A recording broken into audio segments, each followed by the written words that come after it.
তোমরা কি জানো সিকিম থেকে যাওয়া যায় লাদাখে? জানো না? জানতে হলে পুরো ভিডিওটা দেখতে থাকো। তোমরা যারা আমার আগের ভিডিওটা দেখেছো তারা নিশ্চয়ই জানো আমরা আগের দিন চলে এসেছিলাম নর্থ সিকিমের লাচেনে। সকালটা শুরুই হয়েছিল ঠিক এরকম একটা ভিউ দিয়ে। দেখেই মনটা এত শান্তি লাগছিল যে মনে মনে ভাবছিলাম এখানেই সেটেল করে যাই, কিন্তু না। তারপর মনে হলো বিরিয়ানি আর ওয়াইফাই ছাড়া হামসে না হো পায়েগা।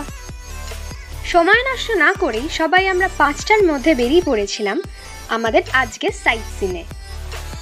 Hey guys, welcome to my new YouTube channel and you're watching me. Break dance করতে করতেই আমরা চলেছিলাম একটা পাহাড় থেকে অন্য একটা পাহাড়ে। যেই মেয়েটা সকাল 9:30টায় কলেজে আসতে লেট করে, তোমরা ভাবতে পারো সে 5টার মধ্যে রেডি হয়ে গেছিল। আসলে কি বলতো, মোটিভেশন ম্যাটার্স। পাহাড়ের যত উপরে উঠছিলাম তত যেন ভিউটা আরও সুন্দর হচ্ছিল, আর তার সাথে বাড়ছিল টেম্পারেচার।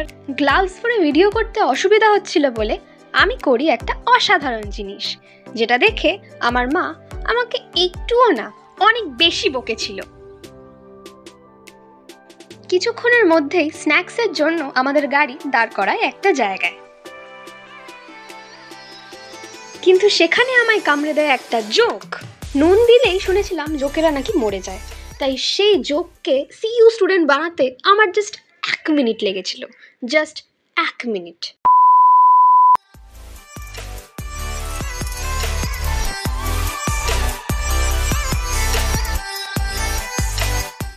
দূর থেকে যখন সারি সারি পাহাড়গুলো বরফে ঢাকা দেখছিলাম তখন যেন মনটা আকুলি বিকুলি করছিল। আজকে আমরা প্রথম যে জায়গায় যাচ্ছি সেটি অবস্থিত নেপালে, তবে তার একটি পোর্শন আছে সিকিমে। যেতে যেতে চোপতা ভ্যালির ওপর দিয়ে যখন যাচ্ছিলাম তখন দেখে মনে হচ্ছিল ছোটবেলায় সেই ড্রয়িং খাতায় আঁকা সেই সিনারিটা। কিছুক্ষণের মধ্যেই আমরা চলে এসেছিলাম কালাপাত্থর, যেটির হাইট 15,500 ফিট। এই জায়গাটিতে শুধু কালো আর সাদাই দেখা যায়। এটিকে নো ম্যানস ল্যান্ডও বলা হয়।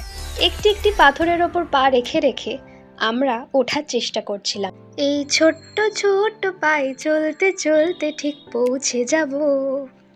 তারপর যে বরফটায় পা দিলাম, ব্যাস হয়ে গেল।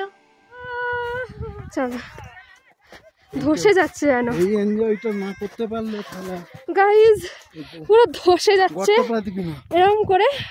হ্যালো গাইস, ও মাই গড, ও মাই গড। আচ্ছা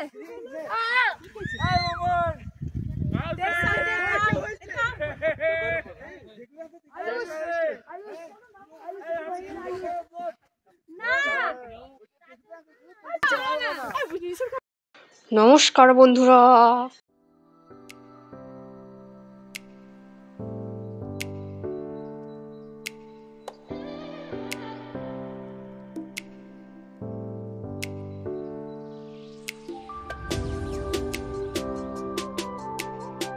দূর থেকে বরফগুলো যেন পুরো সাদা তুলোর মতো দেখতে লাগছিল, তবে ঠান্ডা ভীষণ লাগছিল।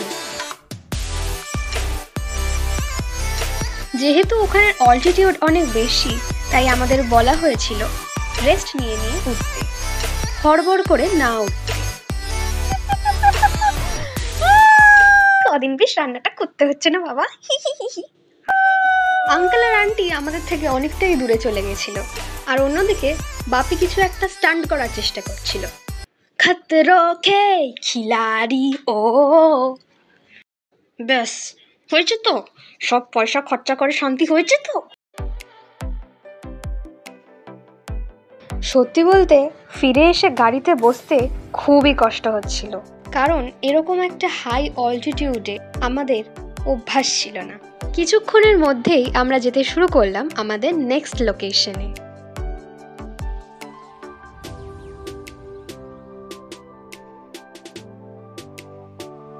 আমাদের নেক্সট লোকেশন ছিল গুরুডংমা লেক, যেটির অল্টিটিউড কালাপাত্থরের থেকেও অনেক বেশি। এই অল্টিটিউডে কোনো প্লান্টেশন হয় না। গুরুডংমা লেক যাওয়ার রাস্তাটা ছিল একদম লাদাখের মতো। লেকটি চাইনিজ বর্ডারের কাছাকাছি অবস্থিত। গুরুডংমার অর্থাৎ রেড ফেস্ট গুরু, যিনি ছিলেন গুরু পদ্মাসম্ভব, তিনি যখন তিব্বত থেকে এই জোন দিয়ে প্রবেশ করেছিলেন তখন তিনি জায়গাটিকে আশীর্বাদ করেছিলেন। আবার অনেকে গুরু মানে গুরু নানককেও মানে। সেই কারণেই এই জায়গাটি বুদ্ধিস্ট অথবা শিখদের জন্য একটি পিলগ্রিমেজ সাইট। কিছুক্ষণের মধ্যেই আমরা সর্বোচ্চ উচ্চতম লেক অর্থাৎ গুরুডংমা লেকে পৌঁছে গেছিলাম। শীতকালে এই লেকটিতে একটি পোর্শন ছাড়া পুরোটাই বরফে জমে যায়।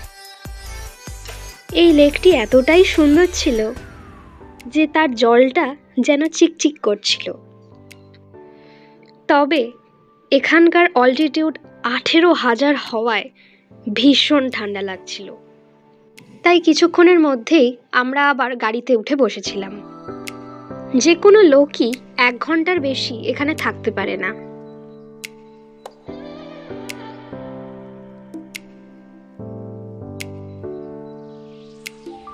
তো প্রেম ভাইয়া আমাদেরকে আমাকে স্পেশালি নেপালি শেখাচ্ছে।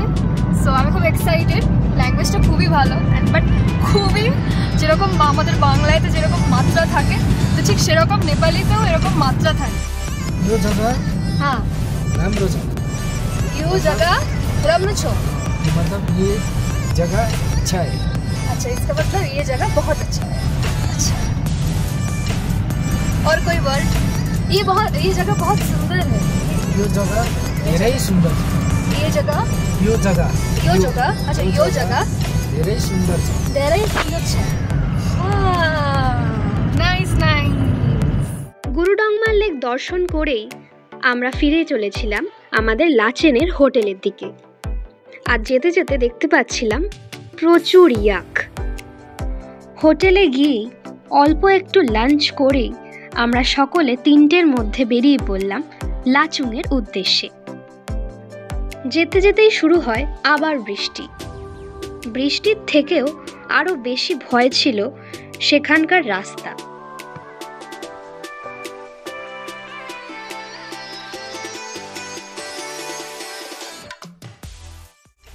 কিছুক্ষণের মধ্যেই আমরা পৌঁছে গেছিলাম আমাদের নেক্সট ডেস্টিনেশন লাচুং। লাচুংয়ে থাকার ব্যবস্থাও আমাদের করেছিল নেস্ট হোমস।